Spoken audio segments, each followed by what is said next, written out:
Baik, Assalamualaikum warahmatullahi wabarakatuh. Mitra ZT dimanapun Anda berada, tetap semangat, karena dengan semangat Anda akan terbuka inspirasi dalam menjalankan bisnis.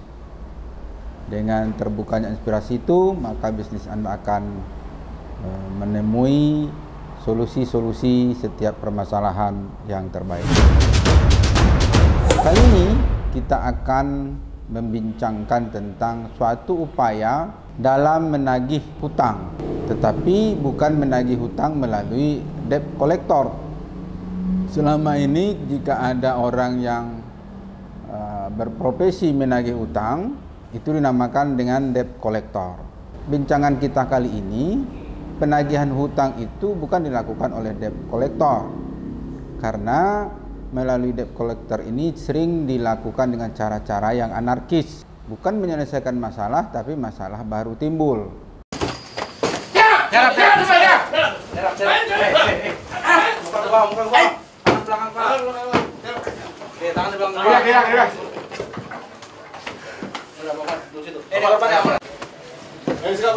Bangkus.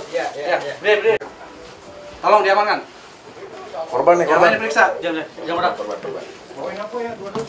Udah jadi. Beda, Bro. Geledah. Karena debt collector menggunakan kekerasan di dalam menagihan utang tersebut, atau upaya yang bisa dilakukan tanpa kekerasan, tetapi melalui hukum.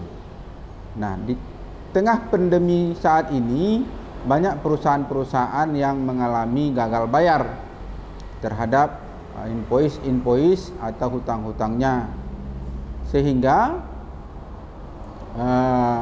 dia berusaha untuk dipilotkan. Di dalam Undang-Undang Nomor 37 Tahun 2004 itu, untuk penagihan hutang itu melalui proses hukum di pengadilan niaga, yaitu melalui proses kepailitan. Apa yang dimaksud dengan proses kepailitan itu dalam menagih hutang? Biasanya diawali adanya somasi dari pengacara debitur untuk melakukan pembayaran. Jadi somasi ini dua alternatifnya, apakah dibayar atau dipailitkan.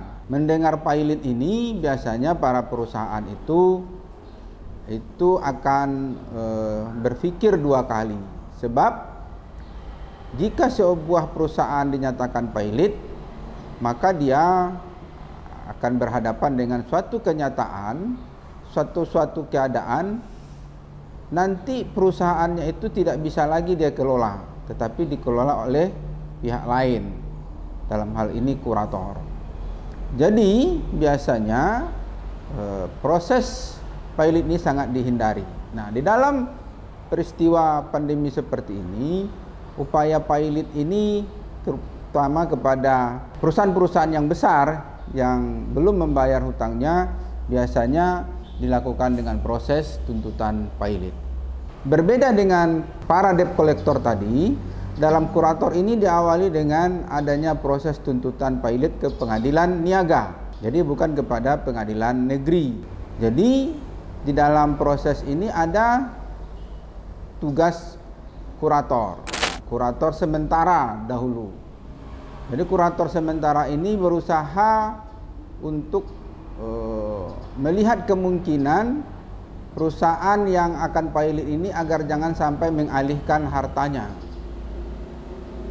Jadi kurator sementara ini melihat agar seluruh pembayaran atau transaksi dilakukan perusahaan ini tidak lagi menimbulkan transaksi baru, atau dialihkan kepada pihak lain yang seharusnya tidak mempunyai dasar hukum. Misalnya dialihkan kepada keluarganya atau teman-temannya. Nah, ini diawasi oleh kurator sementara. Atau mungkin ada material-material atau pembayaran yang bisa dilakukan segera agar memperoleh uang masuk, maka kurator sementara boleh melakukan tindakan ini. Yang kedua, melakukan upaya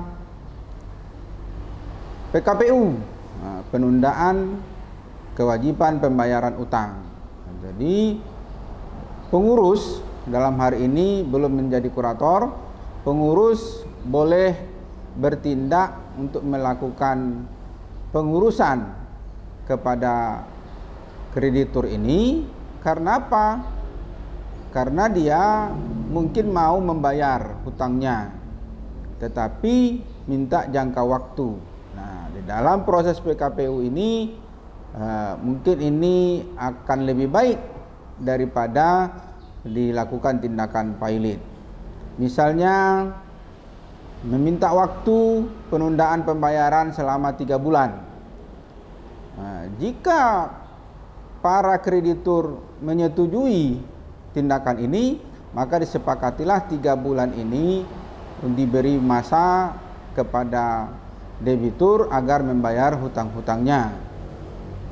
Nah, jika selama 3 bulan ini tidak bisa dibayar, maka timbullah tahapan ketiga, yaitu perusahaan itu dinyatakan pilot. Nah, sejak jam 00 tindakan perusahaan yang tidak mampu membayar ini setelah digugat ke pengadilan niaga, maka perusahaan ini dinyatakan pilot. Sejak dinyatakan pilot itulah maka kurator bertindak mewakili perusahaan tersebut agar menyelesaikan semua kewajiban-kewajibannya kepada kreditor. Nah, perusahaan tersebut, perusahaan pilot, tidak bisa lagi mewakili perusahaannya, tetapi diwakili oleh kurator. Nah, disinilah nampak bahwa penagihan hutang yang dilakukan oleh kurator itu berbeda dengan yang dilakukan oleh para debt collector tadi. Kiranya bagi para kreditur yang kesulitan untuk menagih hutangnya kepada debitur, langkah hukum yang pas menurut kami adalah melakukan gugatan pilot, tetapi juga memberi waktu kepada perusahaan untuk melakukan PKPU. Demikian, mudah-mudahan bermanfaat. Assalamualaikum warahmatullahi wabarakatuh.